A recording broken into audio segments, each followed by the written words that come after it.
is number 1. Notre Dame with a miracle win as the clock Going runs. in. Notre Dame has scored. Exciting ball game. You know, obviously, anytime you come back and show the resolve that our team did, you can imagine it was a pretty excited locker room. Our players, first of all, recognized the opponent that we had today was outstanding. My hat goes off to Purdue and the way they competed today. They got a darn good football team. As it relates to our team, really thought our defense played well today. I think they limited Purdue to just over 100 yards in the second half. Obviously, the turnover in a short field changed the complexion a bit. But, you know, we're playing the kind of defense necessary to win each and every week. Offensively, we're evolving. And we knew that we were going to be challenged to throw the football today, and we were.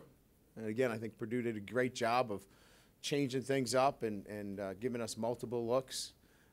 And then, you know, the story for me as the head coach is our mantra, next man in. We had 7 guys go down today. Our key players, we had 2 captains go down, a leader in the secondary, and Jamor Slaughter, and our guys just kept fighting. The next guy came in and battled. And as you know, the story finishes with Tommy Rees coming in for Golson and leading us on a 2-minute drive to win the game. So I'm good to go. A good day for Notre Dame football. Brian, was it a conscious decision to bring in Tommy, or did ever get hurt on his last play? He had trouble gripping the ball. I think he could have probably still have gone, and we just, you know, I just felt like 2-minute drive, the experience that he has, you know, Everett was having a hard time gripping the football. And I'm not going to – this is not going to be an excuse for Everett that he's pulled out because of an injury. We also made the decision with the flow of the game that, you know, Tommy could come in there and manage our 2-minute, and he did a great job. And I will further say there is no quarterback controversy. Everett Golson is our starter. He will start against Michigan State. But we know that we've got assets at that position with Andrew Hendricks and Tommy Rees. And then the decision to have Kyle Brinza kick had a big field goal at the end. But another injury. We had another injury at the kicking position, and Kyle was not our starter this week. 48 hours ago, we had an injury to Tausch, and Kyle had to step in. And that's why I'm so proud of my guys. And next man in, they just went in and got the job done. It almost seemed like more than 7 people, but any of those injuries kind of a long-term that you know of, Caps or anybody's at this point? No, we don't have anything that would require surgery. We don't have anything that we think would have a guy with an ACL or an MCL. You know, there are probably going to be things that we'll have to manage, but the expectation would be that most of these guys are going to clear in a very short period of time.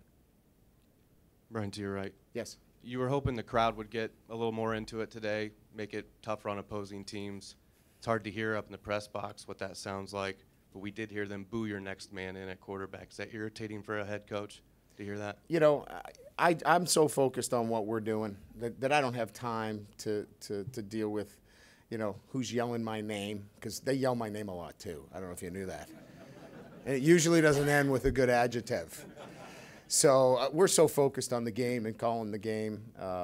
You know, our fans can do what they want to do. We got great fans. Our students were awesome the other night at the pep rally. I think we had 15,000. So I love our guys and how they represent us. Brian, I mean, it can't be easy for any quarterback to kind of just come in 2 minutes, games on your shoulders. I mean, as much as you were prepared during the week, what does it say about Tommy and his ability to just kind of jump right in there at the end? That's what I knew about him and his makeup and his moxie and his mental toughness. Is he, you know, does he have all of the elite skills? No, but he's a gamer and he'll do anything. Those guys in that locker room will go to the wall for him. They'll do anything because he's a great teammate, and he's working the whole game, talking to Everett about different looks and different coverages, and he's the consummate teammate, and that's why those guys in the locker room are pretty happy. Just flipping you talked a little bit about the defense. I mean, they seem to really come up with the big stops to almost ward off the inconsistencies on the other side. Yeah, and again, I would say that they ran a nice route late on 4th down. They double moved our will. It was a well-designed play. Other than that, we had a couple of missed tackles, really, that, were the big plays. We had them corralled a couple of times, and so we'll clean that up. But, again, a lot of guys played, got a lot of experience, and, they'll continue to get better. Can you just give us the specific injuries or areas of injuries for Capron, Jamoris, Tyler? Yeah. Let's see. Calf strain to Lewis Moore.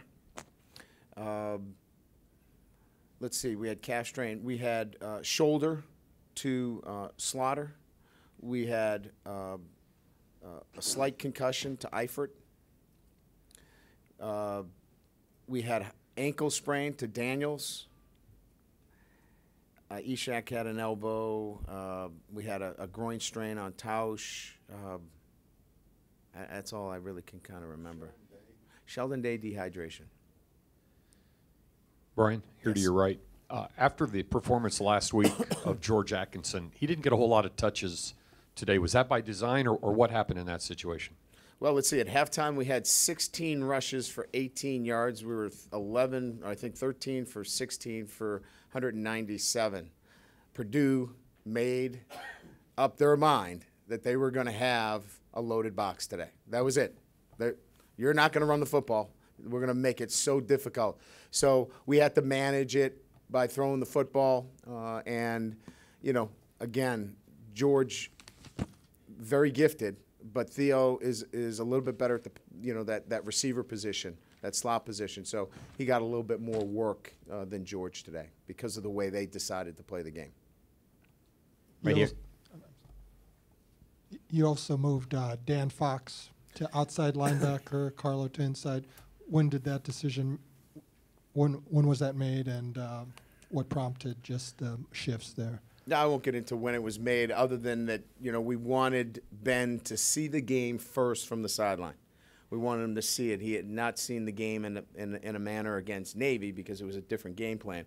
So we wanted him to see the game from the sideline, get kind of focused on his responsibility, and then move him into the game. You were just talking about Everett kind of needing to throw it a lot because you knew they were going to stack. How do you feel like he handled kind of being in that situation where the game was on his arm? He's got work to do. He did some good things, He did some good things. He's a young guy. He's a competitive kid. You love talking to him after the game, and he's competitive. He wants to get better, but we've got great film. Unfortunately, I couldn't do a great job with him this week because they had a new defensive coordinator, and we had no real film last week on their performance. And, we were looking at Kansas State film from 2008. It wasn't really the same. So he'll get a better look. He'll have a lot more familiarity with the kind of looks that he saw today as we move into Michigan State. And I know you talked about earlier in the week, kind of not really a separation between the number two. When did you decide that Tommy was your number two? And I guess what led you to make that? I think, if you look at if the game was if we had to make a decision for 3 or 4 quarters, it might have been different. But there's, Tommy's a guy that you can, if you look at it in baseball terms, he's a closer. He can close for you, and maybe your middle relief guy is Hendricks. But maybe next week it changes. So you didn't necessarily know until fourth quarter of this game that he would have played? No, we had a conversation about it, Chuck and I, and we agreed that, that was the right move to make with Tommy coming in. Coach, they kind of pride themselves on their defensive backs. You had a lot of big plays on third down throwing the football. Just what did you see that you thought you could take advantage of Johnson and Ricardo Allen today? I mean, we had no choice. The ball had to be thrown because of the coverages. They played cover one, man free, cover one and man free. And once in a while they'd throw in a little bit of cover one and man free. So it became that kind of game that those guys were on an island. And if we just put the ball in a good position, we were going to come up with some plays. Coach, over here. Looked like Golson had some success today moving around, moving the pocket and being mobile. Can you just talk about how that helps your offense or what the plan was there? Yeah, again, he has escapability. He can throw the ball. He keeps his eyes downfield. We still got to work on some things. We probably shouldn't have taken a sack late in the game there. Got to get rid of the football. But, again, it's, get ready for it. We're going to have some growing pains. But, we won today. And he was our starter. He's 1-0, and or 2-0, excuse me. He's 1-0 in terms of playing a Big Ten opponent that was pretty darn good. So that's a good start for him. And then on a side note, a lot more penalties today than last week. A couple uncharacteristic ones. Yeah, I was a little disappointed that we had a couple sloppy errors. Our communication's got to get better with our quarterback and the offensive line, and we'll make that a point of emphasis this week and making sure we're communicating on the field with some of those cadences, and we've got to do a better job there. Yeah, well, look, you can ask them about it when they come in. They're disciplined guys. They let their emotion get in the way of genuine enthusiasm today. But again, we're overcoming them, so that was good. Coach, over here, how does Purdue having to play 2, maybe even 3 quarterbacks affect the way you prepare defensively for a game like this? It doesn't. I mean, our calls are pretty standard. I mean, we're going to activate maybe some zone read calls and some things to keep an eye on the quarterback if they're going to run the quarterback quite a bit. But, Marv was as elusive as Turbush today, keeping plays alive. So it really didn't change much of our game plan. We knew what we were going to get with all 3. Brian, it looked like you in the second half were making more changes from the sidelines after the offense was at the line. Is that something you anticipated needing to do coming in? It's always in our system, but we did. We called a lot of plays in the second half from the sideline. We wanted to make sure that our quarterback got the right look in terms of protections and plays. And quite frankly, we didn't feel like, the substitution patterns for us, we weren't able today, in the way the game was officiated, to gain any advantage today. Or I guess the best way I would put it was that they were holding the ball to let the defense get out there. And I thought they held the ball for a long time. And that's something that I'll have a discussion with, the officials relative to how long they can hold it. So my point is, we couldn't use all of our personnel grouping, so we kept the same groups out there, and it was easier for us to make some calls from the sideline. Coach, I was wondering if Everett pleaded his case at all to get in that fourth quarter, and do you worry at all about a young guy's confidence state being taken out of a game in that situation? I'm not, and he wouldn't have a chance to plead his case as we made the decision. Here's what I want. I want a guy who's upset that he wasn't in the game at the end, and he was upset that he wasn't in the game, but he's not selfish.